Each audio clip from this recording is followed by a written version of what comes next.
រៀបចេញដំណើរទៅណាមកណាលើកដៃស្ពះរះពីលើចុះមកក្រោមរួចនាងតលីទេវបុត្រសួរថាព្រះអង្គថ្វាយអង្គមណាថាអ្នកណាដឹងគុណឪពុកដឹងគុណម្ដាយថ្វាយអង្គមណានោះណានាចាំម៉ែចាំឪថ្វាយអង្គមណានោះអញ្ចឹងព្រះអិនជាស្ដេចទេវតាមកថ្វាយអង្គមយើងរឿងអីទេវតាតូចតាចជាកូនចៅព្រះអិនថ្វាយអង្គមតាមដែរគោរពចឹងហើយបានជាថាកូនមានធម៌កតញ្ញូមិនចយត់ព្រោះទេវតាតាមថែអាសាឥឡូវញោមញាតដឹងខ្លួនថាខ្លួនឯងនឹងជាកូនមិនចយត់ហើយនៅដឹងថាជាកូនមានធម៌កតញ្ញូហើយនៅបើមិនដឹងទេចាំជួយរាប់អាត្មាកូនមានធម៌កតញ្ញូសំដៅទៅលើកូនណាមានធម៌6យ៉ាងហើយបើញោមមាន6យ៉ាងហ្នឹងដាក់ពិន្ទុខ្លួនឯង2លានទៅណាញោម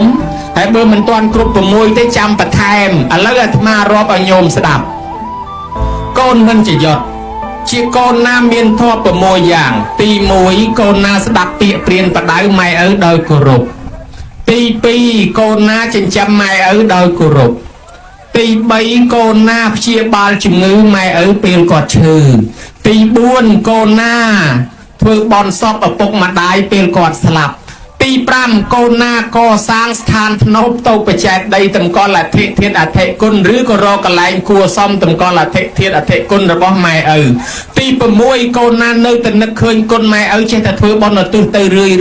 6យ៉ាងនេះហើយដែលហៅថាកូនមិនចយត់នោះហើយមិនទៅគ្រប់ដែរញោមហើយបើគ្រប់ហើយដាក់បន្ទុកខ្លួនឯង2លានកន្លះទៅហើយបើថាមិនទាន់គ្រប់ទេចាំបន្ថែមឥឡូវយើងឃើញថាបើគ្រប់ហើយចុះអាកន្លែងថាធ្វើតក្កិណានុបទាននៅក្នុងទីនេះសំដៅដល់អីសំដៅដល់បុណ្យ100ថ្ងៃ100ថ្ងៃក៏ជាតក្កិណានុបទានក្រោយពីស្លាប់ទៅគេធ្វើបុណ្យដំបូងគេហៅថាបុណ្យមរណៈសង្គ្រោះដល់អ្នកស្លាប់បុណ្យជាបណកិច្ចយកសពទៅបូជាយកទៅបញ្ចុះរួចមួយទៀតគេហៅថាបុណ្យតក្កិណានុបទានគេបែងចែកឲ្យធ្វើថ្ងៃស្លាប់គេហៅថាមតកទានឬមតកភ័តហើយបន្ទាប់មកគេធ្វើបុណ្យ7ថ្ងៃហេតុអីបានជាធ្វើ7ថ្ងៃខ្លាចឪពុកខ្លាចម្ដាយយើងស្លាប់ទៅអារម្មណ៍ជាប់ជំពាក់ជាមួយកូនចៅជាមួយដីធ្លីជាមួយផ្ទះសម្បែងធ្វើឲ្យកំណើតរបស់គាត់អត់ទាន់ទៅណាទេកើតបដោះអាសន្នវិលលើ7ថ្ងៃនៅក្បែរយើងនឹងដល់ថ្ងៃទី7បានគាត់ចេញដំណើរទៅបានគេធ្វើបុណ្យឲ្យតាន់ថ្ងៃទី7នោះគេហៅថាបុណ្យ7ថ្ងៃហើយចុះមិនបានធ្វើបុណ្យ100ថ្ងៃឪពុកម្ដាយខ្លះបុណ្យនឹងបាបស្មើគ្នា